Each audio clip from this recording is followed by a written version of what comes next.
Buenas noches. La situación en Oriente Medio está escalando delicadamente. Hoy el primer ministro de Canadá, Justin Trudeau, y el premier británico Boris Johnson confirmaron que sus agencias de inteligencia han descubierto que fueron 2 misiles tierra-aire iraníes los que derribaron el avión ucraniano en Teherán, en donde iban a bordo 176 civiles, mujeres, niños, entre ellos más de 60 ciudadanos de Canadá. Otros británicos, otros alemanes, otros iraníes.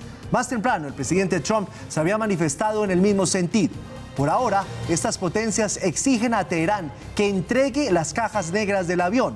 Ahora se espera la respuesta del régimen de los ayatolas, que hace pocas horas disparó 2 nuevos misiles, presumiblemente del grupo terrorista proiraní Hezbollah, y cayeron cerca de 2 bases militares americanas en Irak sin muertos. Es la noticia más importante del mundo.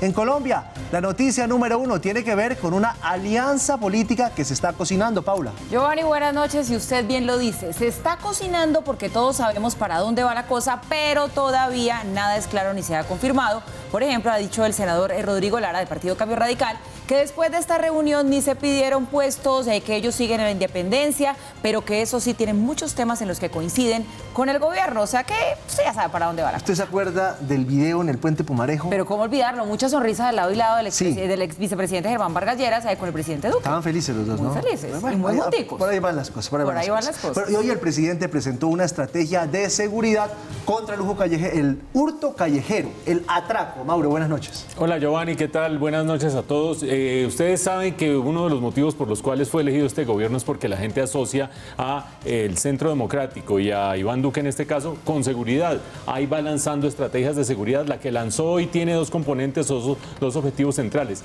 Reducir los hurtos, como lo estaba anunciando Giovanni, pero también reducir los cultivos ilícitos a la mitad. Vamos a analizar sus elementos. Yo a usted lo veo hoy más sonriente que ayer. Que es demasiado decir. Sí, que es demasiado decir, ¿no? Venga, pero seamos francos, el VAR se le fue la mano. No, pues a ver, eso es lo que pueden ver muchos, pero realmente cuando uno ve las jugadas y con el reglamento en mano, como bien ahora decía nuestro compañero Andrés Páez, pues es lo que hay para el Barcelona, porque tanto el fuera de juego por Piqué, que eso sí yo sí que os voy a decir, es por milímetros. A mí si me preguntáis, yo esas cosas no las pitaba, pero las nuevas normas son las que dicen y aunque sea por milímetros, tiene que ser fuera de juego. Y en la mano de Messi, cuando es en ataque, lo mismo.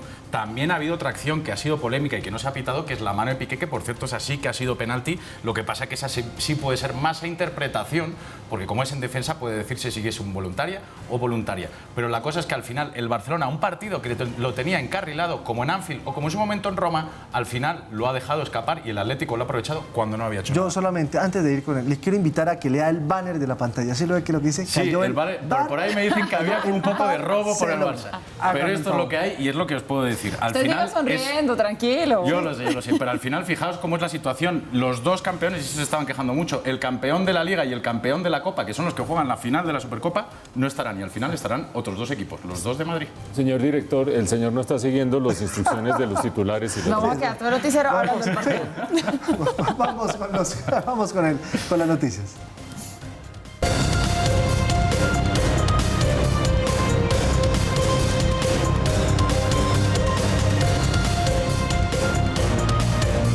Aquí comienza Red Más Noticias.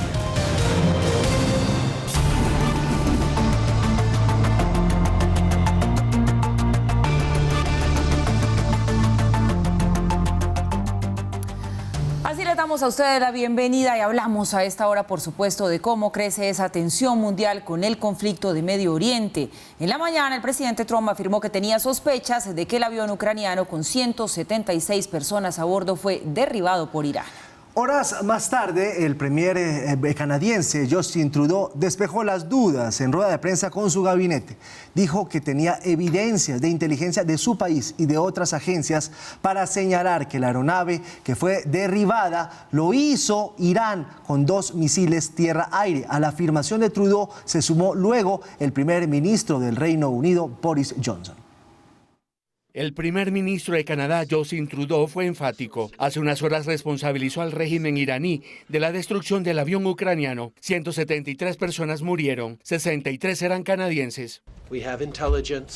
Tenemos inteligencia de múltiples fuentes, incluyendo nuestros aliados y nuestra propia inteligencia. La evidencia indica que el avión fue derribado por un misil tierra-aire iraní.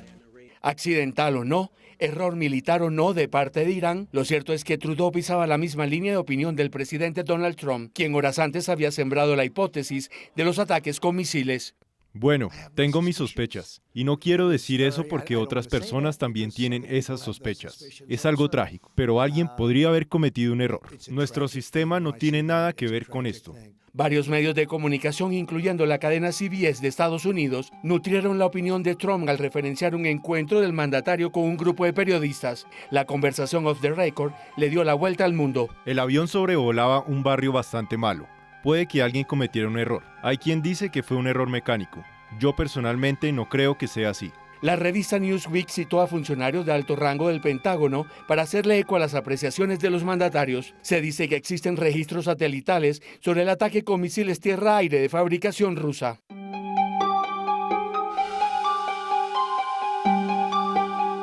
Este video muestra el momento del impacto. El mundo lo ha visto millones de veces. Ya es viral. Ucrania entró en sintonía con Canadá y Estados Unidos.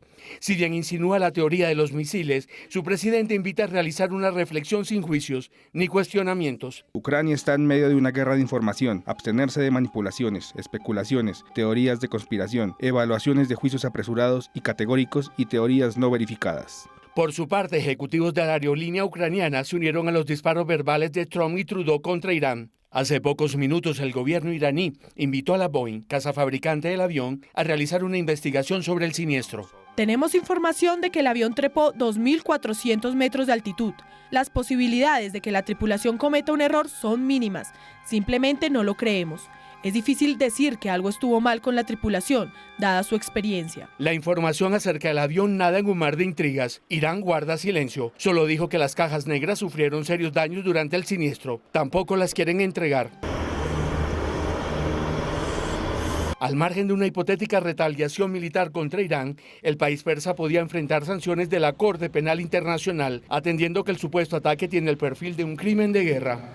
Las voces que señalan al régimen de los ayatolás crecen. El primer ministro británico Boris Johnson afirmó que dispone de informaciones certeras de inteligencia, según las cuales el avión ucraniano siniestrado el miércoles cerca de Teherán fue derribado por 2 misiles iraníes. Johnson lo hizo a través de un comunicado, donde también indicó que es necesario que haya una investigación completa e independiente y que están trabajando en estrecha colaboración con Canadá y con otros socios internacionales, con los Estados Unidos. De la misma manera, reiteró que espera que se disminuyan las tensiones en la región y pidió una repatriación inmediata y respetuosa de los cuerpos de las víctimas. Y la Cámara de Representantes de los Estados Unidos aprobó la resolución para limitar la capacidad de Trump de participar en una guerra contra Irán. Una votación que se da días después de que ordenara el ataque con drones. La Cámara votó a favor de limitar los poderes militares a Trump y remarcar la autoridad del Congreso en caso de declarar una guerra. Bueno, pues Estados Unidos, Reino Unido y Canadá, Mauricio, se unen ahora en esta afirmación de que ese avión ucraniano pues fue derribado por un misil iraní. Estamos hablando de 176 vidas humanas que se perdieron allí, vidas de civiles. Este es un suceso, el hecho de que hayan ya civiles involucrados allí, que inevitablemente va a hacer que la confrontación pase a otro nivel y además con nuevos actores involucrados. Paula, en primer lugar hay que recordar que se necesita que haya evidencia concreta y contundente que permita un consenso de toda la comunidad internacional acerca de qué fue lo que pasó. En este momento la investigación, la caja negra está en manos de las autoridades iraníes, la están compartiendo con casi medio centenar de funcionarios de Ucrania que fueron a Irán justamente a analizar esta situación. Han excluido por el momento los iraníes autoridades de Estados Unidos de todo esto, dicen que con un país opositor opositor y enemigo no van a compartir esta clase de información, y mientras tanto son fuentes de inteligencia y fuentes de investigación las que permiten que Canadá, Reino Unido, Estados Unidos estén haciendo estas conjeturas o estén armando estas hipótesis que de hecho tienen algunos elementos que han trascendido a través del New York Times, que han trascendido a través de la cadena de televisión CBS, entre distintas fuentes informativas, con pedazos de información que van armando un rompecabezas que permitiría afirmar que efectivamente fue objeto de una colisión por parte de estos misiles tierra-aire del régimen iraní. Vienen entonces unos virajes de 180 grados en la percepción de comunidad internacional y de las comunidades nacionales sobre cómo está avanzando este conflicto. Recuerden ustedes que el día de ayer habíamos dejado una situación en la que aparentemente tanto Estados Unidos como Irán se estaban conteniendo, cada uno había hecho alarde, cada uno había ladrado, cada uno había hecho su primer ataque, pero conscientes de las dificultades y de los riesgos que conlleva el armar una escalada alrededor de esto, riesgos para Estados Unidos, riesgos para Irán, por supuesto, por su inferioridad militar, pero riesgos para todo el escenario internacional, se quedarían quietos, cada uno hablándole a su propia clientela, Donald Trump al electorado estadounidense y el régimen iraní hablándole a los iraníes de lo bien que habían encarado todo, lo capaces que eran y lo valientes que eran, y allí nos quedaríamos. Este episodio empieza a cambiar ese panorama por varios motivos. El primero de ellos, no solo por la gravedad que conllevaría el que un avión de una aerolínea civil, de una aerolínea comercial, lleno de civiles, terminara siendo derribado en medio de esta confrontación por parte del régimen iraní, sino también porque sería una gota adicional que se sumaría a ese vaso que lentamente se le va armando adentro al régimen iraní. Acuérdense ustedes que antes del ataque de Estados Unidos al general Soleimani, había grandes protestas de parte de amplios sectores del país en Irán que están en contra tanto del presidente Rouhani como del ayatolá, que dicen siempre son los mismos con las mismas, esta confrontación con Estados Unidos no nos permite avanzar, aquí hay que hacer un cambio. Todos se unieron alrededor del régimen al defenderse de Estados Unidos, pero empiezan a aparecer cosas como ¿cómo fue posible ese error de inteligencia que permitió que al general lo terminaran casi que con una operación de pura cirugía y de fina cirugía, asesinando de una manera en que él estaba casi que totalmente indefenso en Irak, acompañado de muy pocos funcionarios, casi que dando papaya para que fuera asesinado de esa manera? ¿Cómo fue posible que en sus funerales terminara habiendo medio centenar de personas muertas por un funeral mal organizado y una cantidad de gente que salió corriendo y terminó habiendo ese medio centenar de muertos? Y ahora, ¿cómo es posible que o deliberadamente o por error terminara el régimen derribando una aerolínea comercial, un avión de la aerolínea comercial ucraniana de esta manera? Si fue de manera deliberada, sería de una torpeza infinita. Sería justamente lo que el mundo ha dicho que no debería hacer Irán, en inferioridad militar, en inferioridad de capacidades bélicas, pegar de semejante desafío a Estados Unidos y a la comunidad internacional y pasar de ser una víctima a ser un tremendo victimario. Y si no fue deliberado, sino que fue por error, ¿qué error tan grandote? Un error mucho mayor que los dos errores que acabo de mencionar anteriormente y que mostraría que el régimen que se está presentando como el gran capaz de enfrentarse a Estados Unidos y a la comunidad internacional tiene tantas vulnerabilidades que hoy mismo los iraníes adentro están diciendo, ahora estamos seriamente cuestionando qué es lo que está haciendo este régimen y cómo es que estamos encarando este conflicto. Insisto por donde arranqué, hay que esperar a que salgan los resultados de la investigación que están en manos de Ucrania. Ucrania, aliado importantísimo de Estados Unidos y de Donald Trump en los últimos meses. Ustedes recordarán que es el actor fundamental en el proceso que se le está siguiendo a Donald Trump. Ucrania una vez más jugando de manera definitiva para Donald Trump. Está en manos de Ucrania. Esperemos a ver qué resulta esa investigación y si se confirma tremendo error de parte del régimen iraní, el tablero se cambia por completo frente a lo que estábamos siguiendo nosotros 24 horas atrás. Oye, Mauro, a propósito del tema, un amable televidente que conoce mucho de geopolítica internacional y que nos sigue fielmente, me hace el siguiente comentario. Me dice, ¿sabe que yo pienso que Trump está haciendo lo correcto de la manera incorrecta? Lo correcto de la manera incorrecta. Buena frase, ¿eh? Sí. Ahora, solo un comentario sobre eso. Paula nos estaba diciendo en una de las notas que antecedía este comentario que ya la Cámara de Representantes en Estados Unidos le limita las capacidades a Donald Trump de hacer ataques militares y de potencialmente ir a la guerra. Falta que esto pase por el Senado, donde los republicanos tienen mayoría. Pero entre una votación y otra, ¿qué pasó? Este incidente alrededor de... Que también lo cambia todo, Eso ¿no? cambia todo. Entonces, ahí se le va enderezando el caminado político, por lo menos a Donald Trump. Les pregunto, tras conocerse que el avión ucraniano con pasajeros fue derribado, ¿cuál cree usted que será la siguiente o el siguiente paso de Occidente contra Irán? ¿Cuál cree usted que será el siguiente paso de Occidente contra Irán? Déjenos saber sus respuestas en nuestras redes sociales, Twitter y Facebook.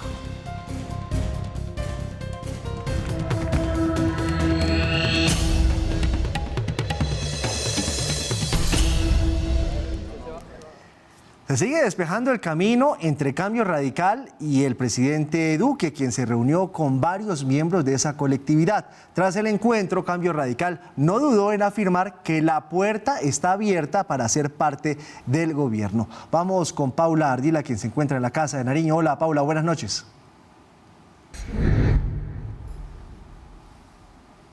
Joanny, televidentes, muy buenas noches para usted y todos los televidentes que nos acompañan en esta emisión de Red Más Noticias. Pues le cuento que cerca de 2 horas duró esta reunión entre el presidente Iván Duque y varios congresistas de Cambio Radical aquí en la Casa de Nariño. El objetivo es seguir construyendo puentes y, según los voceros que participaron de esta reunión, no se cierran a la posibilidad de ser partido de gobierno.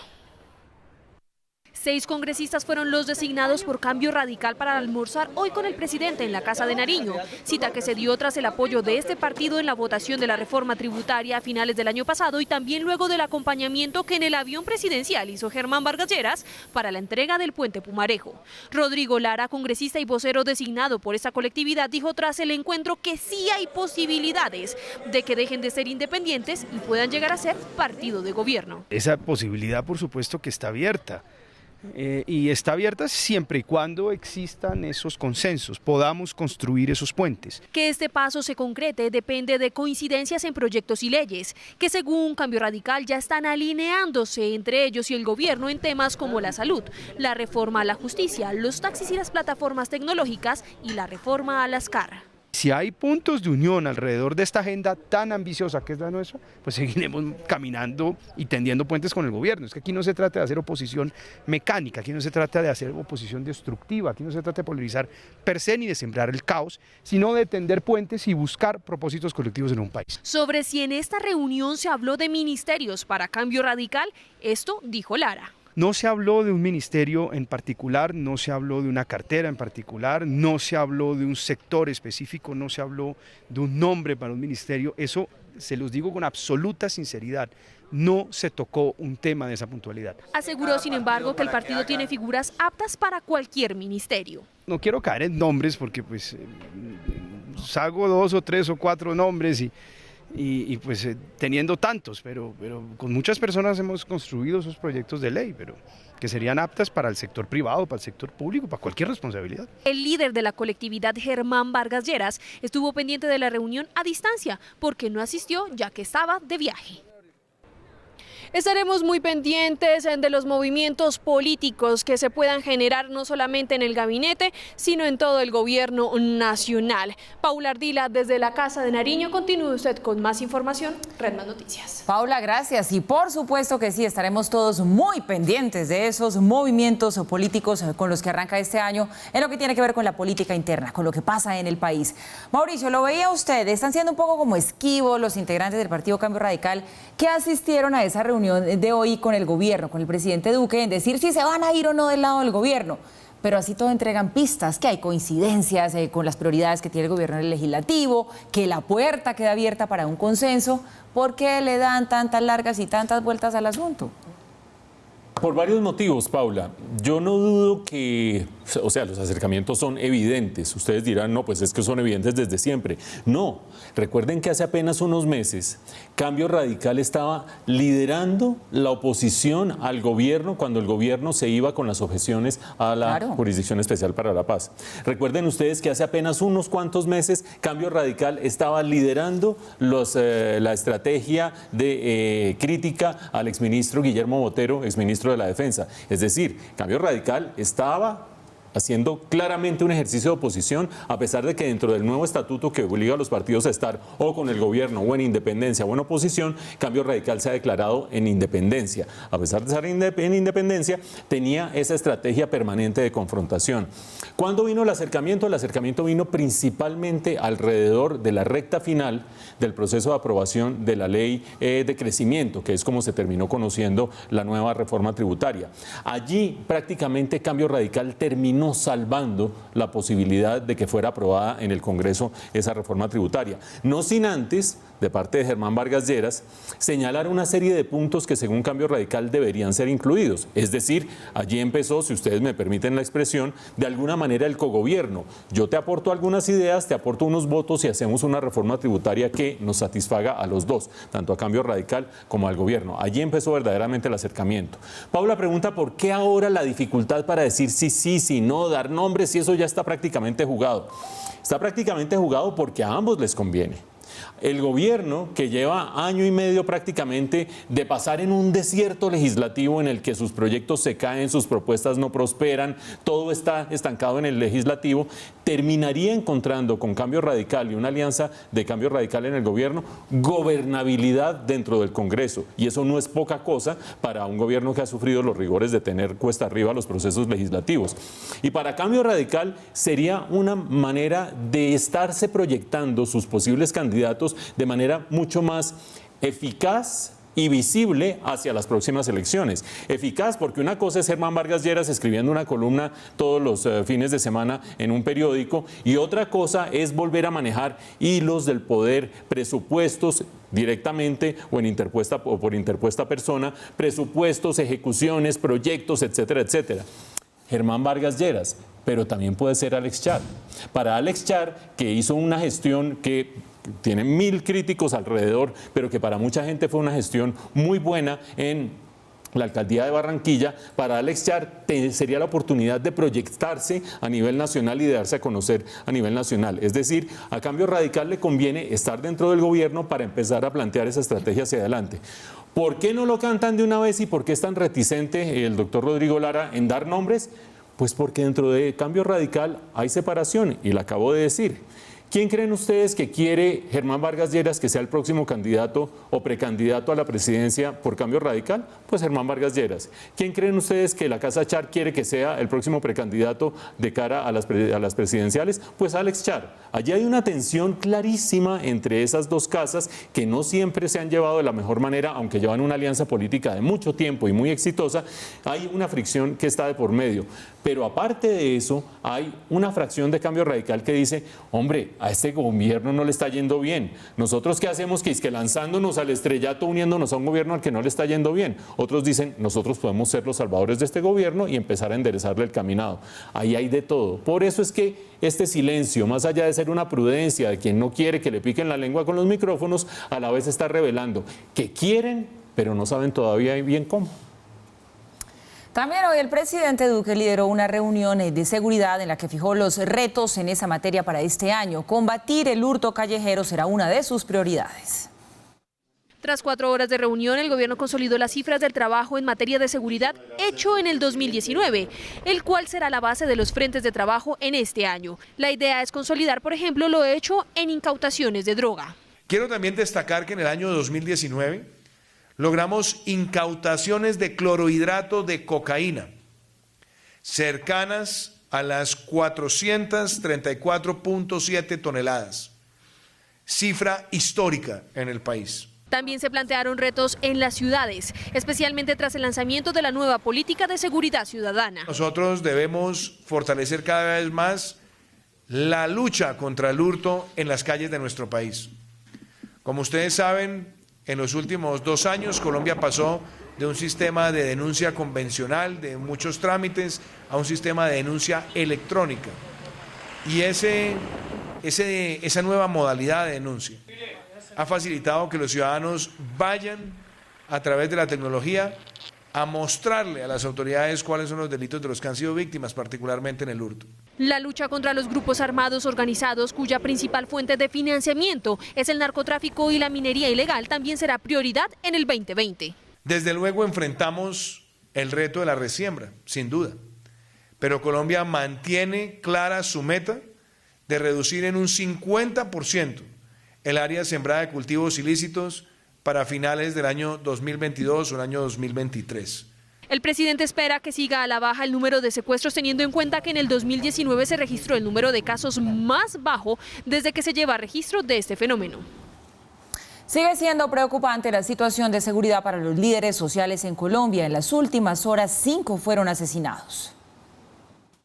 Cuando el gobierno anunciaba medidas para garantizar la seguridad de líderes sociales, campesinos y defensores de derechos humanos, varios crímenes se registraban en el país. En Algeciras, Huila, Mireya Hernández Guevara, ex tesorera de una junta de acción comunal, fue asesinada cuando caminaba hacia su casa por desconocidos que se movilizaban en una motocicleta. En Puerto Guzmán, Putumayo, sicarios acribillaron a Carlos Alonso Quintero, quien según sus familiares participaba del programa de sustitución de cultivos ilícitos. En ese mismo departamento, pero en la vereda del Mango, en los límites entre Puerto Guzmán y Puerto Caicedo, fue asesinado el campesino Emilio Campaña.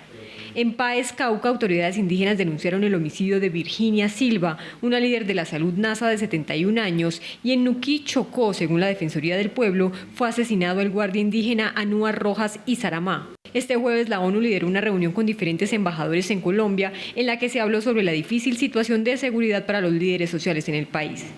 Ustedes recuerdan a John Jairo Velázquez Vázquez, alias Popeye, uno de los más sanguinarios asesinos sicarios de Pablo Escobar. Pues padece de cáncer en el esófago y está en una fase terminal. Popeye se encuentra hospitalizado y el tumor, de acuerdo con el parte médico, es incurable. Juan Carlos Giraldo tiene más detalles. Chicho, buenas noches y adelante.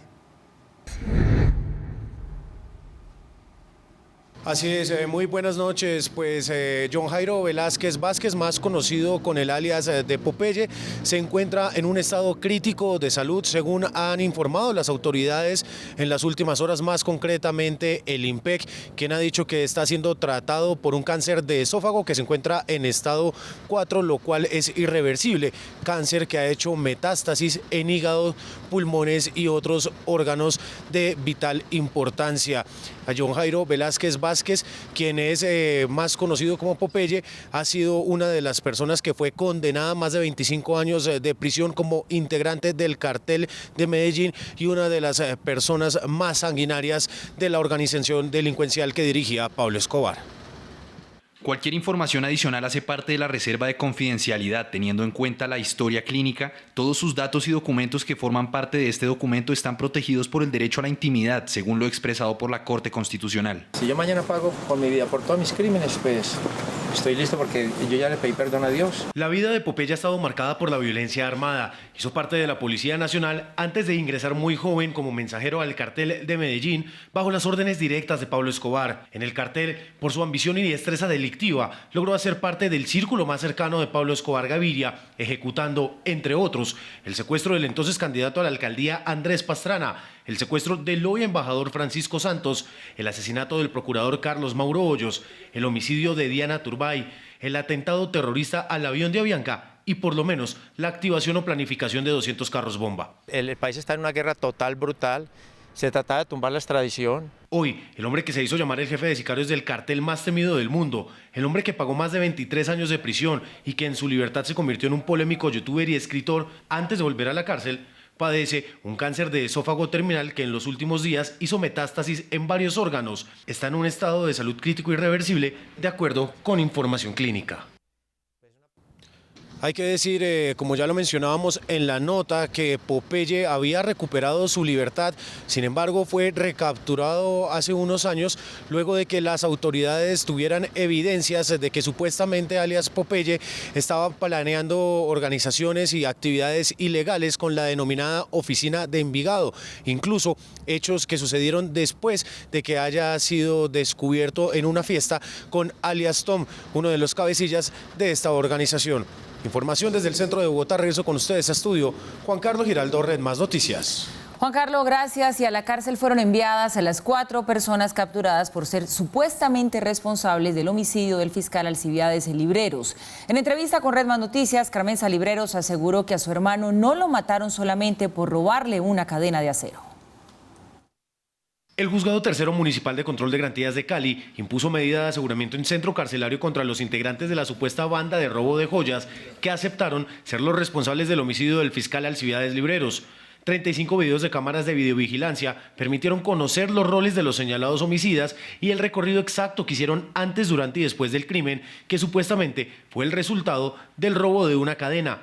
Hipótesis que rechazó la hermana del fiscal. Si se está, por ejemplo, disfrazando como un robo, por decirlo de alguna forma, ¿por qué precisamente a él? Porque si los ladrones eran dedicados, por ejemplo, al hurto de robo, porque un ladrón no sabe identificar entre lo que es un acero dorado y entre un oro?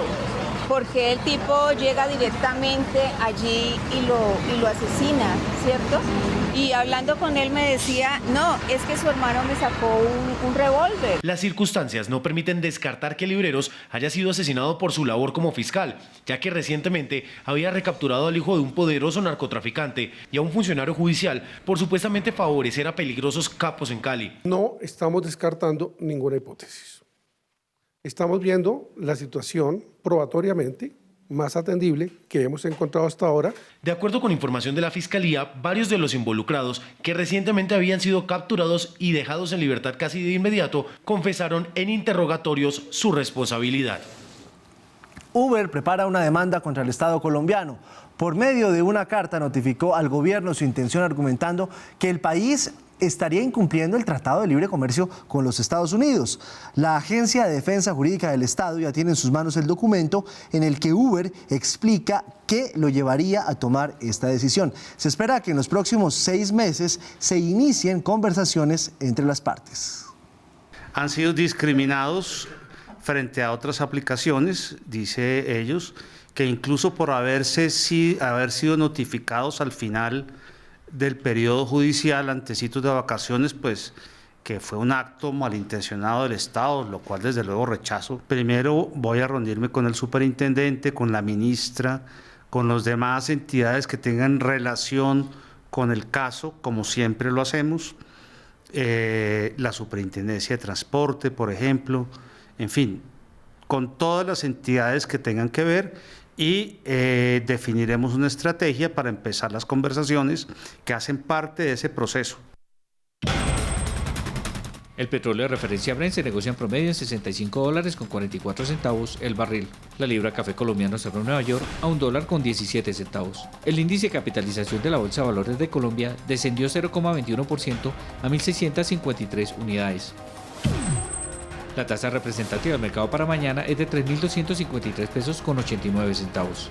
El euro se cotiza en promedio entre 1.616 pesos con 90 centavos. Las cifras son los 6,3 millones de pasajeros que se transportaron en aerolíneas low cost en 2019 en el país.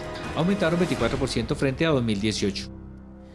Los precios de los alimentos en el mundo presentaron el mayor aumento en 5 años en diciembre, según la Organización de las Naciones Unidas para la Agricultura y la Alimentación. La menor oferta, cambios en la dieta en países emergentes y el crecimiento de la población están entre las principales causas. El reporte de la FAO sobre el aumento en los precios de los alimentos concluye que durante la última década no han dejado de subir, aunque en 2011 fue el año que registró mayores alzas. Ya vemos una acumulación de efectos, un cambio climático. El invierno y verano en los países tropicales ha cambiado. El índice de precios de la FAO mide mensualmente una canasta que contempla cereales, oleaginosas, productos lácteos, carnes y azúcar. y las mayores salsas se presentaron en aceites vegetales, azúcar y lácteos. Los países emergentes donde la población ha mejorado su ingreso per cápita se refleja en el cambio de sus hábitos de alimentación. Pasa de consumir proteína vegetal a proteína animal. Otras causas del aumento en los precios de los alimentos tienen relación con el aumento de la población, la subida en los precios del petróleo, la disminución de los stocks en Estados Unidos y Europa y la reducción de la superficie para cultivar en algunas regiones. Paula, ¿usted es la que merca en su casa? Pero por supuesto que sí. ¿Y usted lleva la plata medidita de todo lo que va a comprar? La plata no. Sí, yo me voy comprar antojando. Tantos tomates, yo me voy antojando en el camino de un tomate más, de otras cosas que no estaban en el presupuesto inicial. ¿Por qué? Le tengo una noticia. ¿Qué pasó? Aliste la billetera. Porque ya a Corabastos, que es la central de alimentos más grande del país, están llegando algunos productos afectados por las heladas, los fríos de Bogotá. Esta mañana estábamos en 4 grados en Bogotá. En Boyacá y en Cundinamarca a veces es peor. Los comerciantes advierten que los precios podrían subir hasta en un 50% en los próximos 15 días. La cotidianidad de Corabastos, ese otro mundo clavado en las tripas de Bogotá, cambió cuando los coteros apenas calentaban el brazo. En la carga diaria de pepino boyacense se colaron estos representantes que no pudieron ocultar las profundas quemaduras que sufrieron por culpa de los 3 grados menos cero que registran más de 43 municipios de ese departamento. No nos deja trabajar, nos congelamos y también en el campo. Todo se daña. Esta mata ya en 2 cogidas y ya se acaba, ya ese cultivo ya no se puede coger más. Otro damnificado de las heladas, que ya acabaron con 300 hectáreas de cultivos en Boyacá, es el tomate, que podría pasar de costar 800 pesos la libra a 1.500. La comida que va a tener un disparo de un 50% en carestía. Los campesinos han optado por acelerar los procesos de recolección. Hoy ingresaron 1.050 toneladas de papa en 140 viajes. En total, fueron 9.014 toneladas de productos. Lo único que está medio caro es la habichuela de pronto, el resto está todo muy cómodo, y la zanahoria. El frío acelera los pedidos de tinto en la central y obliga a sus inquilinos a hacerle fiel a la ruanita. Estamos de regreso y es momento ahora para hablar de nuestra pregunta del día, que por supuesto tiene que ver con lo que está pasando en el mundo tras conocerse que un avión ucraniano con pasajeros posiblemente habría sido derribado por un misil iraní. ¿Cuál cree usted que será el siguiente paso de Occidente contra Irán?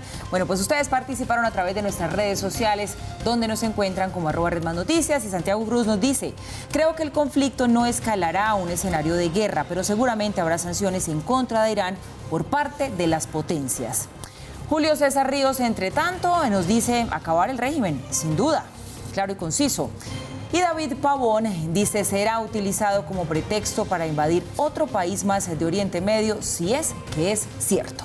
Gracias a todos, como siempre, por unirse con sus comentarios a nuestras preguntas del día. Paula, le tengo una noticia de último minuto. Acaba de hablar Amir Ali Ajizad. Él es el comandante de la Fuerza Aeroespacial de la Guardia Revolucionaria iraní. Y ellos acaban de decir, Paula, que el régimen de Irán está advirtiendo que el bombardeo a las bases militares americanas en Irak es el principio de una gran operación que, dice este comandante de la Fuerza Aeroespacial, se va a extender por toda la región. Alerta en Israel y alerta en Arabia Saudita. Bien delicado el asunto. Bueno, queda entonces esta situación de tensión del mundo en puntos suspensivos y nosotros muy atentos para informarles a ustedes a tiempo si algo llegase a ocurrir.